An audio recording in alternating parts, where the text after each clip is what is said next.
Jaitapkar builders and developers 20 वर्षांपासून गृहस्वप्न साकार करणारं एक नातं विश्वासाचं. अखेर प्रदीर्घ लढ्यानंतर मराठा समाजाला 16% आरक्षण मिळाले. या आरक्षणाला विधानसभा आणि विधान परिषदेत एकमतानं मंजुरी मिळाली खरी, मात्र आता धनगर आणि मुस्लिम समाजाच्या आरक्षणाचा मुद्दा ऐरणीवर आलाय. पाहूया स्पेशल रिपोर्ट. महाराष्ट्र का नेता कैसा हो, देवेंद्र फडणवीस जैसा हो. सभागृहात घुमलेली ही घोषणा आज अवघ्या महाराष्ट्रानं द्यावी असाच दिवस आहे. मागासवर्ग आयोगाकडून मराठा समाजाच्या सामाजिक, शैक्षणिक व आर्थिक स्थिती तसेच इतर संलग्न बाबीबाबत दिनांक 15 नोव्हेंबर 2018 रोजी प्राप्त अहवालातील निष्कर्ष व अंतिम शिफारसींचा सारांश तसेच शिफारशींवर केलेल्या कारवाईचा अनुपालन अहवाल महाराष्ट्र राज्य मागासवर्ग आयोग अधिनियम 2005 च्या कलम 15 अन्वये सभागृहात ठेवतो. गेल्या कित्येक दिवसांची मागणी असलेलं मराठा समाजाचं आरक्षण मुख्यमंत्री देवेंद्र फडणवीस यांनी शब्द दिल्याप्रमाणे मंजूर केलाय. त्यांनी सांगितल्याप्रमाणे मराठा समाज जल्लोष करणारच, कारण मराठा समाजाच्या आणि महाराष्ट्रातल्या एका मोठ्या सामाजिक प्रश्नाला या सरकारनं न्याय दिलाय. जल्लोष तर होणारच, कारण मराठा समाज यासाठी संघर्ष करत होता. आज जे विधिमंडळामध्ये दोन्ही सभागृहामध्ये जे मराठा आरक्षणाचं बिल पास झालेलं आहे त्याच्यामध्ये असं त्या सुरुवातीला एका वाक्यात सांगावं असं सांगायचं की थोडी खुशी थोडं गम. कारण राणे समितीने मागच्या वेळी आज सर्व शिफारस केल्याप्रमाणे आघाडी सरकारने दिलेलं आरक्षण हे बरोबर होतं. फक्त त्याच्यामध्ये काही त्रुटी राहिल्यामुळे कोर्टात जाणारे तिरोडकर हे आजच्या सत्ताधारी पक्षाशीच बरोबर होते. त्यामुळे आज हे दिलेलं जे आज आरक्षण 16% आहे याच्याबद्दल कोणी पुढे जाणार नाही किंवा तेच जाणार नाही याच्याबद्दल मन शासनका आहे.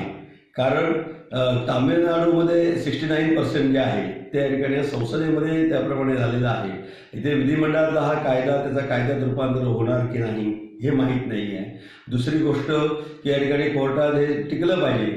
परंतु ह्या सगळ्या गोष्टीचा जरी विचार केला तरी आजचा हे जे काही सरकारने निर्णय घेतला हा सरकारने निर्णय चौकशीनं घेतला असं अजिबात नाही.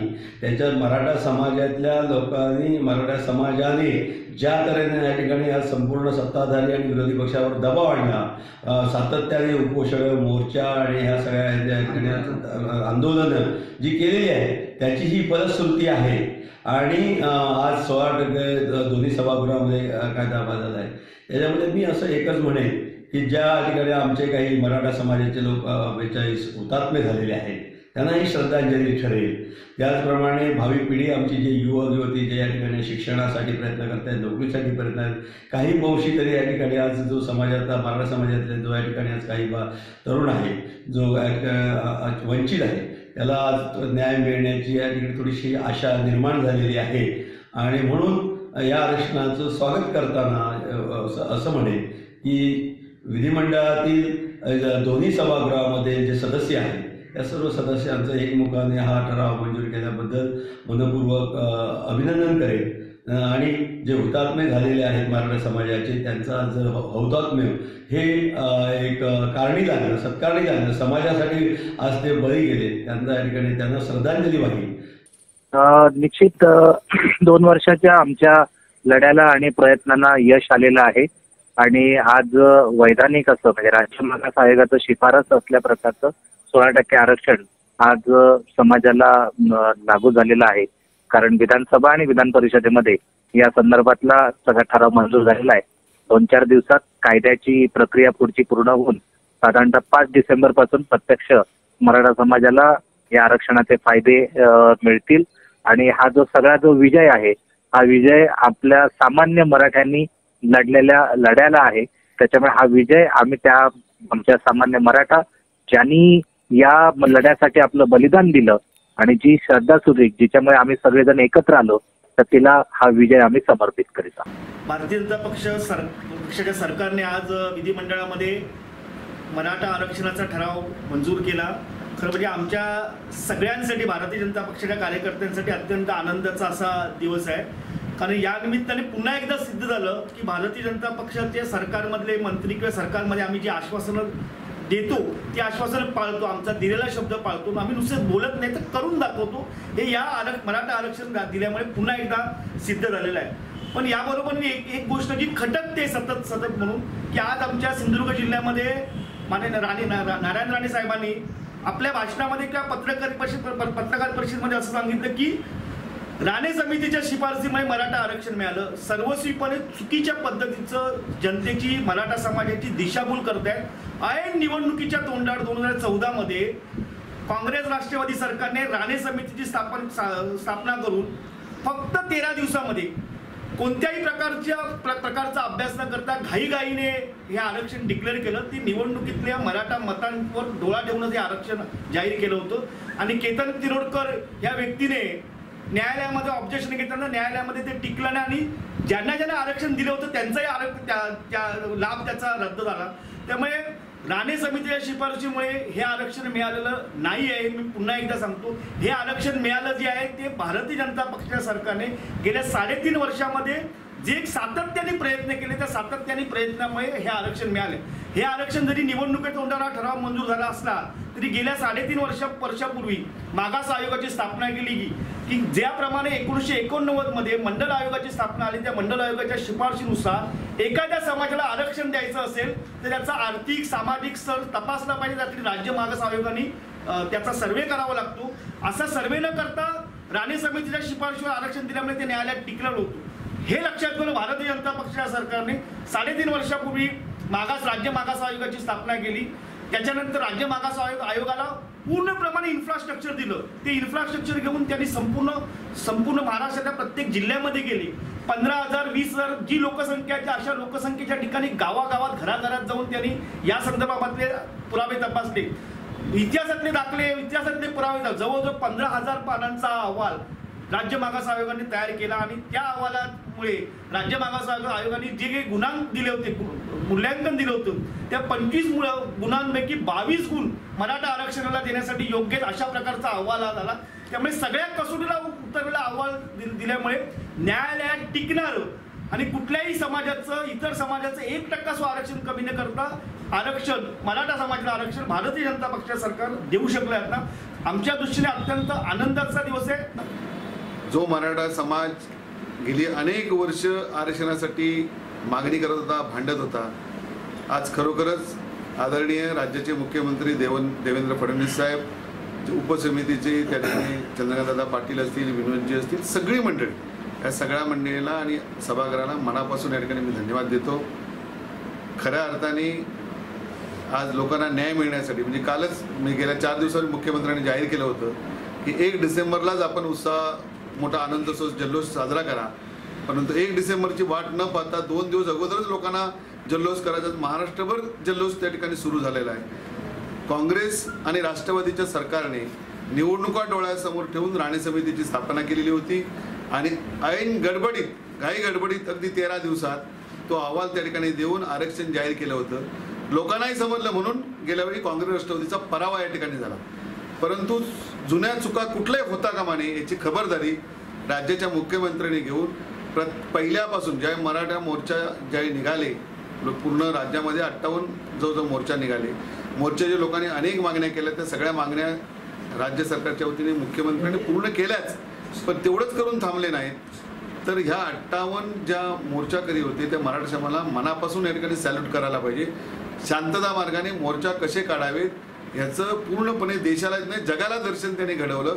आणि आज त्यांच्या सगळ्या प्रामाणिकपणामुळे आणि मुख्यमंत्री आणि त्यांच्या पूर्ण टीमने जे केलेलं हे काम आहे, या सगळ्या कामांमुळे आज मराठा मोर्चाला, म्हणजे मराठा समाजाला एक आरक्षण मिळालं.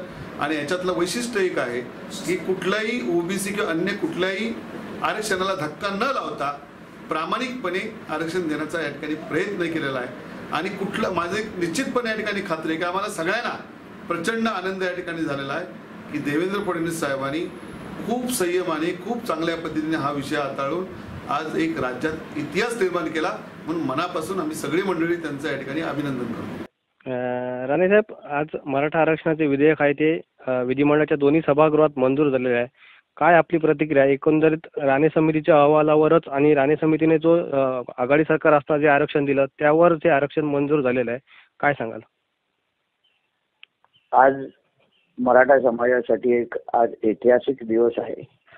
मराठा समाजाची जी मागणी पहिल्यापासूनची होती की मराठा समाजाला शिक्षणामध्ये आणि रोजगारामध्ये नोकरीमध्ये आरक्षण मिळावं, जेणेकरून अन्य समाजासारखं आमच्याही मुला मुलींना न्याय भेटेल, ही जी मागणी होती. आणि नेमकी ही मागणीचा सखोल अभ्यास त्या राणे समितीने केलेला होता.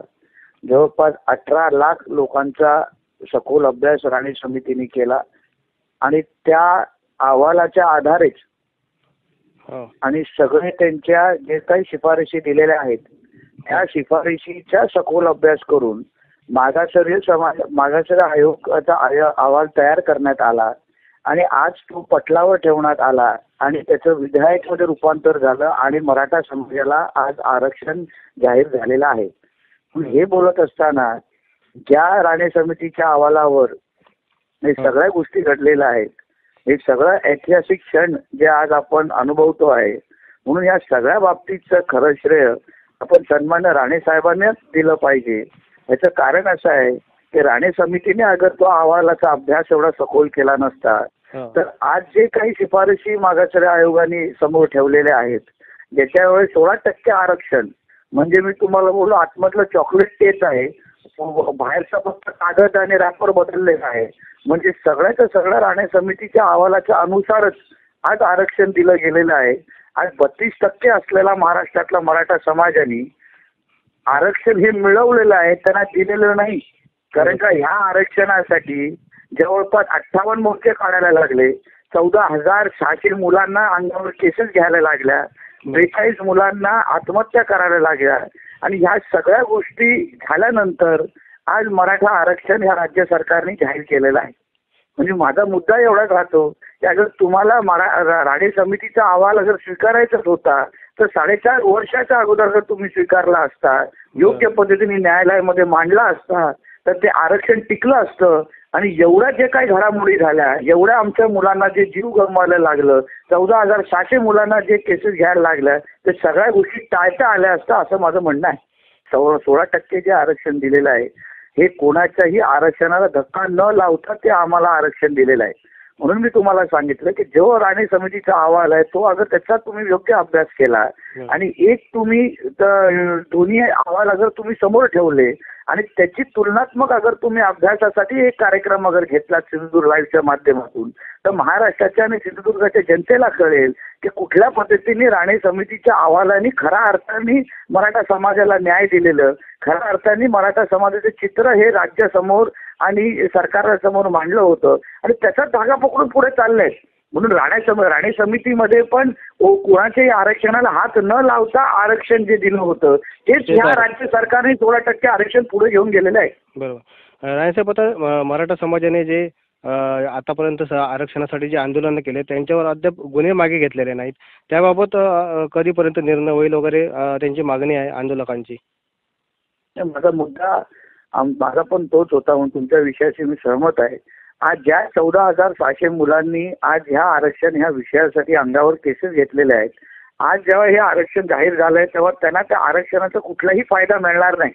म्हणून राज्य सरकारने हे जल्लोषाच्या वातावरणामध्ये ज्या लोकांनी ह्या आरक्षणासाठी अंगावर केसेस घेतल्या त्याला खरं म्हणलं तर ते केसेस मागे घेतल्या पाहिजेत, कारण का तरच त्यांना त्या आरक्षणाचा फायदा मिळेल. त्याचबरोबर ज्या 42 कुटुंब महाराष्ट्रातली ज्या मुलांनी आपल्या या आरक्षणाच्या विषयासाठी आत्महत्या केलेली आहे, आजही सरकारने जी त्यांना 10 लाखाची जी मदत जाहीर केली होती तर एकही रुपया त्या कुटुंबाला मिळालेला नाहीये. म्हणून या सगळ्या बाबतीमध्ये राज्य सरकारने त्या तरुणांना आणि त्या कुटुंबाला न्याय द्यावा असंच माझी मागणी आहे. आज महाराष्ट्राच्या राजकीय आणि सामाजिक वाटचालीतील महत्त्वाचा टप्पा पार पडला. मात्र आता या सरकार समोर मोठा प्रश्न आहे तो धनगर समाज आणि मुस्लिम समाज आरक्षणाचा. यासाठीही सध्या ज्येष्ठ नेते शरद पवार यांच्यासह अनेक नेत्यांमध्ये खदखद दिसून येते. या संदर्भात आता कार्यवाही करण्यासाठी खूप कमी कालावधी आहे. पुढच्या निवडणुकांची आचारसंहिता लागण्यापूर्वी हे व्हायला हवं, हीच सर्वांची इच्छा आहे. आता खरी कसोटी आहे ती देवेंद्र फडणवीस सरकारची.